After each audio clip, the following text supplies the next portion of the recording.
mix between Aligoté, Chardonnay and Pinot Noir. And in this... Over there. Over there, exactly.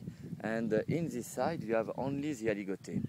100% Aligoté here. 100%. Because the exposition is not very good for the Chardonnay and the Pinot Noir, effectively. But here, because vignerons try to make some Chardonnay and some Pinot Noir, they decided to plant Chardonnay and Pinot Noir in the other overside, you say? Overside. And that's the west, face west? Exactly. Okay. And faced west, yes, and the south is just here. Okay. And it's a very good exposition for the Chardonnay and the Pinot Noir, but they didn't touch this side. So they let Aligoté, and a very old Aligoté. For example, donc this area, the edge is about 100 years old, and all this vineyard on this side is very, very, very old. For this reason, I created 8 years ago now a conservatory to maintain and to focus the vegetal selection, the massal selection to the Aligoté from Bouzeron. You know, before the phylloxeral crisis, every villages yes, has had their own grape varietal. Chardonnay from Puigny-Morachet wasn't the same than the Chardonnay from Meursault, or Pinot Noir from Volnay wasn't the same from Mercurey or Pommard.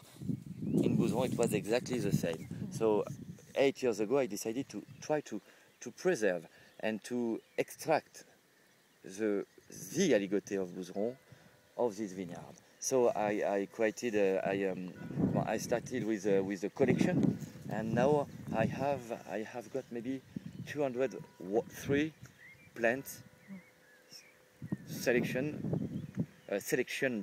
of Aligoté, and I would like to multiply them. Yes, voilà. And just over there.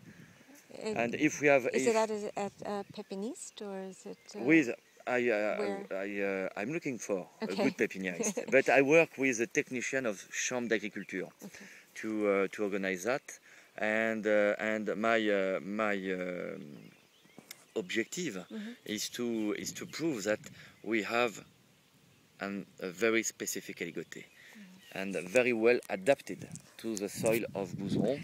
You can see over there, in top of slopes where you have the end of the vineyard, of the vines, it's very white, you know, very white, yes. And it's because it's where we have where we cultivate the Aligoté to produce the Bouzeron, because the soil is very poor, is not very deep, is I don't know, it's how you say, marne. It's more limestone than clay. Voilà. And it's very, very good to manage naturally yields of Aligoté. You know, for me, in my opinion, it's quite easy to produce in the winery some white wine like Chardonnay, like Aligoté, easier than Pinot Noir. But in the vineyard, I think it's very hard and more difficult to produce a good Aligoté than Pinot Noir. For me, it's more difficult. Why? Because it's totally wild. It's a kind of wild animal, you know, like horse of Camargue. we can domesticate. I don't know to domesticate. I don't arrive to manage this varietal. It's 1 year I say it's okay. Now I know very well this varietal, so I am ready. Yeah. I am ready, and it is ready. And finally, the year after, he say me, hello Pierre. No, I'm not ready. I am a wild varietal, so let me choose my way. It's very. I have more pleasure to produce Aligoté at this level of quality than Chardonnay and Pinot Noir. Really, because it's very difficult. Because it's very good for the brain to understand, to think, to observe.